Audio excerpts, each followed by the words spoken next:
There was always the temptation to make the Soviets 10 or was it 12 feet high at a time when we knew that our own average height was about 5 feet. Among the many weapons the Soviets had prepared in the event of a war in Europe were street signs in Cyrillic. Oh, it could have happened. It could have happened. I mean, who can tell? Whether he is a soldier in the Red Army, whatever his uniform, however he serves, the training he receives is aimed at your destruction.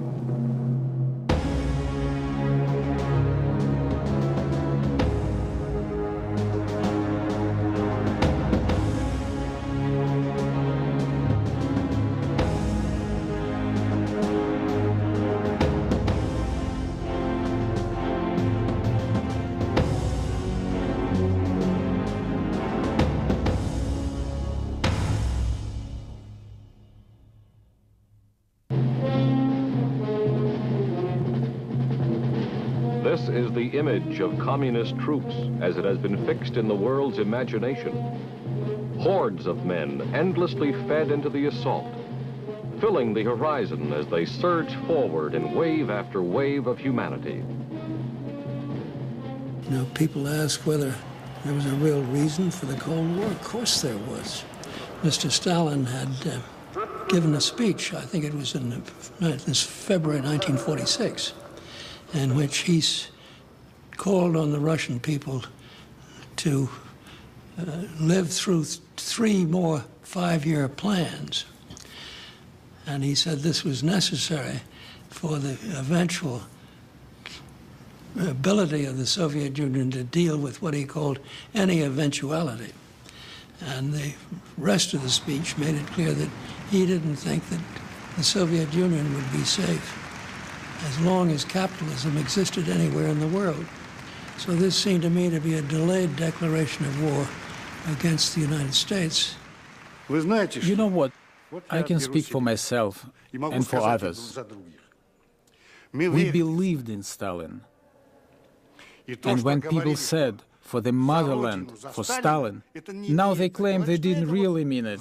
They were forced to say that. Well, perhaps. But ideology and propaganda could make me believe it. And my comrades also believed it. They believed in armored war right from the word go. As soon as they started getting tanks back in the 30s, they believed in this as a way of waging war. And they had a constant stream of development right the way through. The Soviets defeated Nazi Germany by relying on their surprisingly good tanks and their virtually limitless manpower. Now they applied their military might to the task of consolidating their gains in the post-war world. Their first priority was establishing a security zone around the Soviet republics. In other words, making sure that all the nations bordering the Soviet Union were controlled by puppet governments.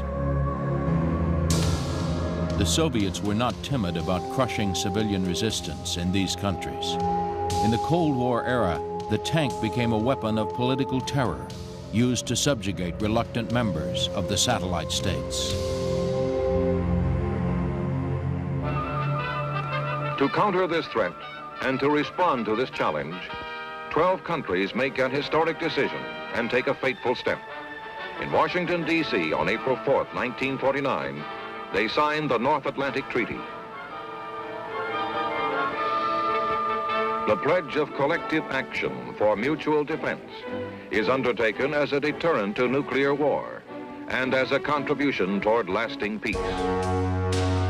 By 1949, with NATO now in place, the Cold War had been institutionalized. The West did not feel the Soviets wanted a large-scale war with NATO, but they did believe that Stalin would support proxy wars fought by the USSR's many client states. My old boss, Scoop Jackson, used the following metaphor. He said the Soviet Union, in its foreign policy, is like a hotel burglar walking down the corridor and turning the handles of the doors. If he finds an open door, in he goes. And so the Soviets were always probing for weak spots, spots where they could expand their influence at minimal risk. They weren't big risk takers. So that it was highly likely that the Russians were going to do something and test our will. And the question was where. and one of the places that looked likely was Korea.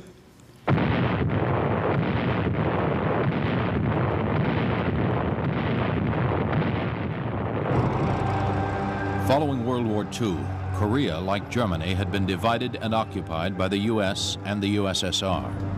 The leaders of both North and South Korea yearned to crush the other side and unify their country. The North struck first. On June 1950, North Korean forces, armed with Soviet equipment, swept into the South. To the west, the invasion was a test case for containment. Soon, a United Nations task force was sent to South Korea to restore stability to Asia. But the North Koreans were joined by powerful allies of their own, troops from Communist China, which had concluded its civil war just a year before. The Korean War was marked by extreme reversals of fortune for both sides. Fighting was bitter and bloody, prompting public arguments over whether the war should be fought with nuclear weapons or continue as a limited conflict. The war ended in stalemate in 1953. Now both sides turned their attention to Europe. Squabbles over territory and fears of invasion led the United States to increase its conventional forces and invest heavily in nuclear weapons. Everyone agreed that if the Cold War ever went hot, Europe would be the battleground. Well, it was generally supposed that the Soviets would make a drive from the east to the west through northern Germany and through southern Germany, and probably operations in other parts of the world, and it was assumed this would be a massive armoured attack with air support. They might come in any direction. It was just a question of how many they put into each area, that was all. I mean, a wide movement across the whole of Europe was anticipated. You had to plan for the worst possible case, in fact. The tanks, followed by the armored infantry, move into the attack position. Signal for the assault will be the firing of an atomic burst. 15 seconds to 0. 10, 9, 8, 7, 6, 5, 4, 3, 2, 1.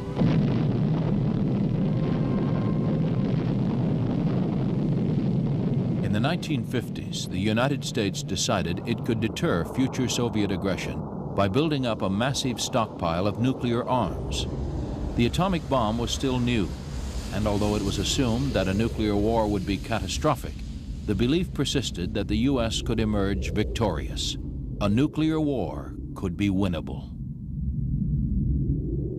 In the future, it will need a main battle tank that will be faster and lighter, with atomic firepower of its own.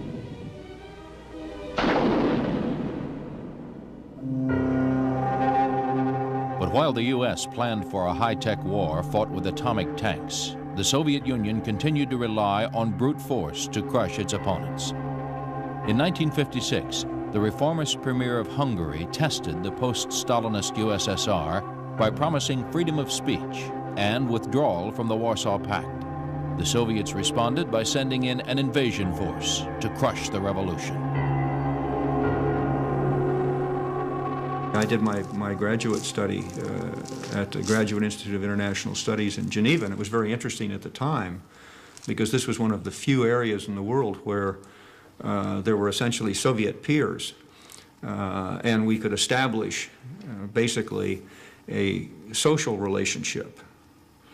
But it was very interesting, I guess, and confirming in terms of the sense of the importance of the mission that I saw that I had as a young armored force officer, was that as we would talk in conversation over a beer, what have you, and you'd get down to the basics of the responsibilities of the individual vis-a-vis the state. And the more we knew each other, the more I knew that we were on fundamentally opposing courses, and that it was something that, as a political philosophy, that was an anathema to those things that I held very dear. On August 13th, 1961, the Cold War reached another plateau. In order to block the flight of thousands of East Germans into West Berlin, Soviet and East German troops closed down inter-Allied checkpoints and began building a wall that sealed off the western city. Once again, the armies of the East and West squared off for an attack, and then thought better of it. The Berlin Wall stood for 18 years, an enduring symbol of the Cold War. At the heart of the Russian military machine is an intercontinental nuclear striking power, a power in which missiles are increasingly important. This striking power is not as great as that possessed by the United States, but it is formidable. In 1962, American spy planes discovered that the Soviet Union was building silos for 42 medium-range nuclear missiles on the island of Cuba. The presence of nuclear missiles so close to American soil set off a crisis that brought the superpowers to the brink of war. President John F. Kennedy was determined to force the Soviets to take the missiles out. Neither Kennedy nor Soviet leader Nikita Khrushchev was anxious to start a Third World War. But while they argued, the armies in Europe prepared for the worst. During the Cuban Missile Crisis, we had a very powerful tank grouping that consisted of almost 50,000 tanks. We had more than 3 times the number of troops NATO had in Europe. We did in fact have an attack strategy, though we didn't plan to attack, but we did have a strategy. And we planned an attack at the rate of 100 kilometers a day. NATO forces were also placed on alert.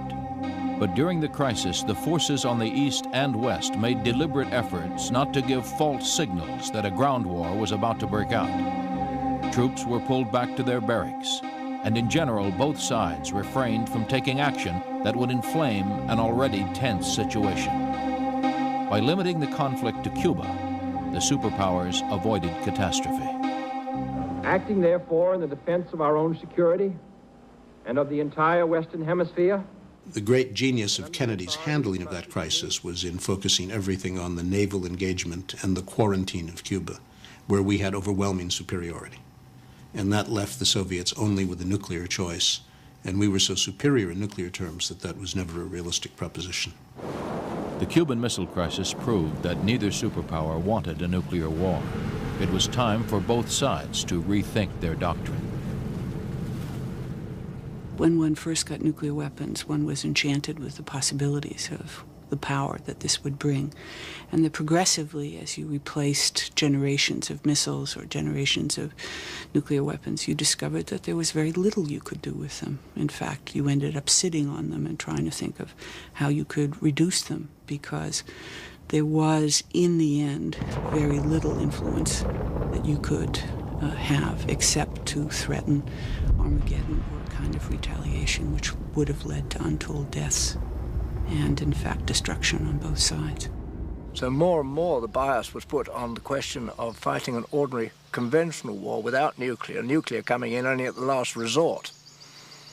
And that, of course, meant that you had to have far stronger conventional arms to deal with that situation. Hence, well, there's more drive behind the idea of developing superior weapons, of which the tank would be the dominant one. In armor, the Soviets were already decades ahead of the West.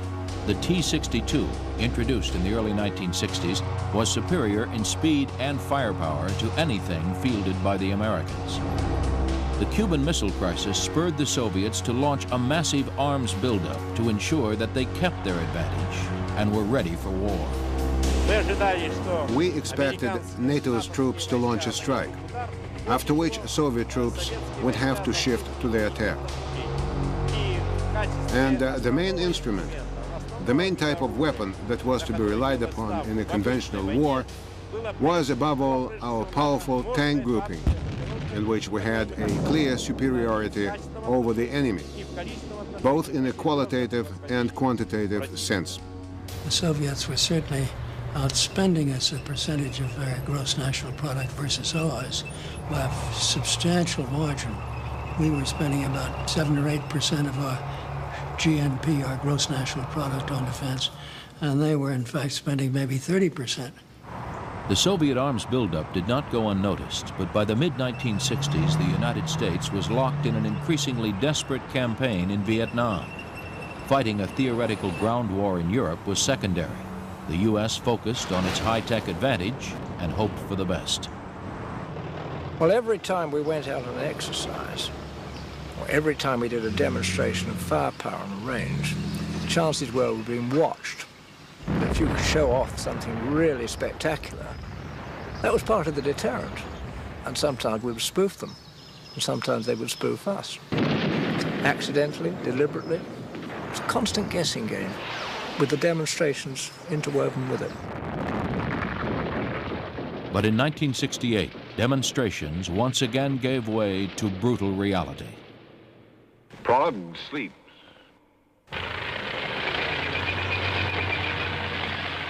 And then it happens. The Soviet Union and several of her Warsaw Pact allies move ruthlessly to stamp out democratic socialism in Czechoslovakia, a fellow member of the Warsaw Pact. The Soviets justified the invasion of Czechoslovakia by claiming that the USSR had the right to intervene in any communist state to prevent the success of counter-revolutionary elements. Once again, the Soviets proved more than willing to use tanks as instruments of social control.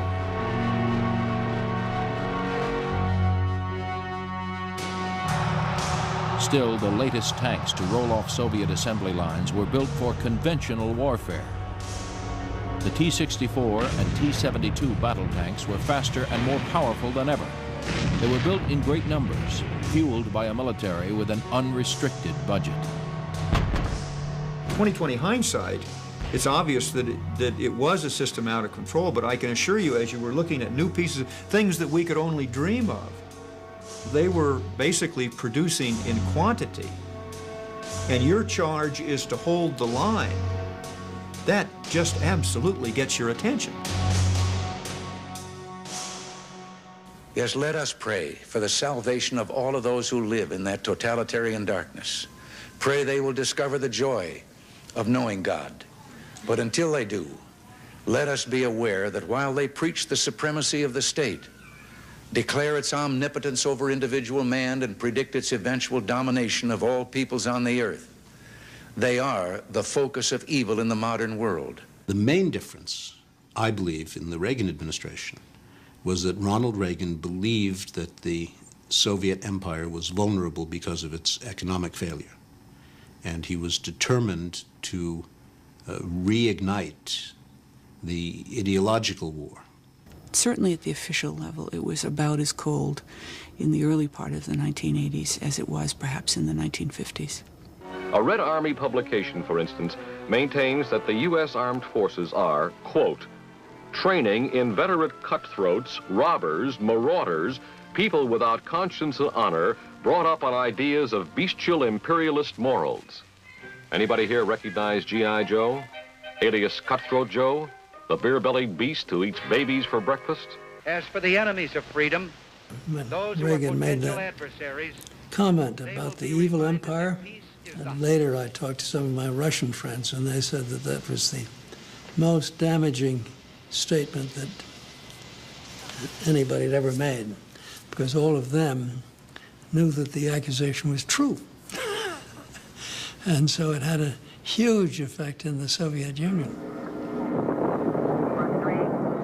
The Reagan administration pressed for large increases in defense spending. Programs that had been in development for years were now stepped up and funded for deployment. One priority was to replace the Army's aging fleet of M60 tanks with the new M1A1 Abrams tank. The new tanks would go straight to Germany and the NATO belt of defense. In the meantime, the venerable M60s were pitted against an overwhelming force of T-72s and T-80s. We were not only a generation behind in terms of equipment, but we were almost dead in the water in terms of getting new equipment started, and there was a tremendous momentum that was accruing, particularly but not exclusively to the Soviets. But so the first thing we had to do was to develop equipment, knowing that we were basically going to have one shot, and this is what we were probably going to have for the next 20 to 25 years, against which we had to beat the multiple simultaneous production capabilities of the Warsaw Pact. After a history of always having the second best tank, the U.S. was determined to build a weapon that was faster, more powerful, and protected its crew better than anything else in the world. The result was the M1A1. But it was costly, and doubts about its performance persisted until the war in the Persian Gulf. Meanwhile, relations between the superpowers were at their lowest point since the Cuban Missile Crisis. The climate grew increasingly tense as a revolt in Poland was crushed, and cruise missiles were deployed in Western Europe. There was never a moment when one felt that you should get in the car and go back to the office because war was about to break out in Europe, although there were moments of very considerable tension. And I think we know from reliable sources in the Kremlin at the time that there were moments when the Soviets thought that war might be imminent. In 1985, the reform-minded Mikhail Gorbachev became Secretary General of the Communist Party. He took control of a superpower that outwardly seemed stronger than ever, but the Soviet Union was actually in dire trouble. Its economy was a shambles. Its people were broken and dispirited. Long ago, the utopian dream of selfish devotion to the common good had been replaced by the reality of a hated police state. Perhaps most significantly of all, the 1979 invasion of Afghanistan had turned into a 10-year quagmire that weakened the state and destroyed the invincible image of the Red Army. In Afghanistan, Soviet superiority in men and equipment proved useless.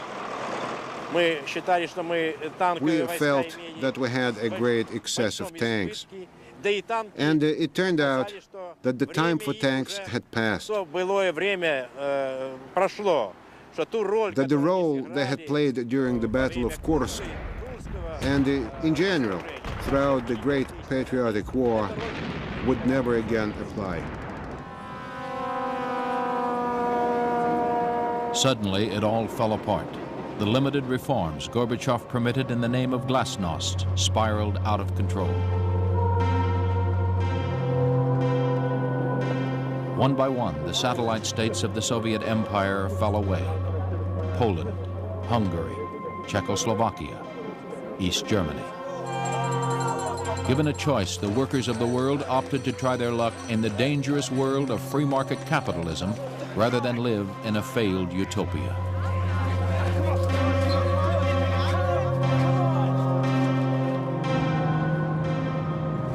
The fall of the Berlin Wall and the eventual reunification of Germany marked the final end of the Warsaw Pact and the Cold War.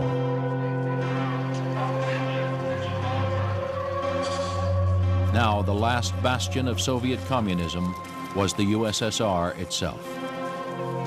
Gorbachev was determined to somehow save the USSR, but hardline forces blamed him for the dissolution of totalitarian order.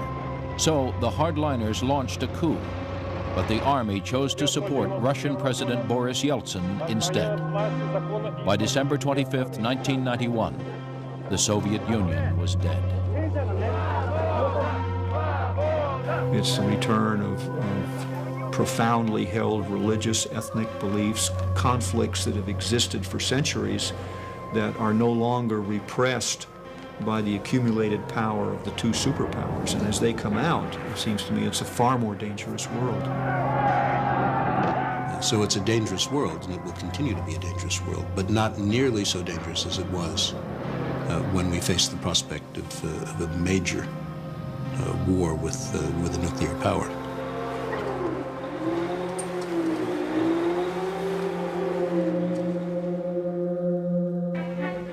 We cannot know the state of the Soviet man's heart today.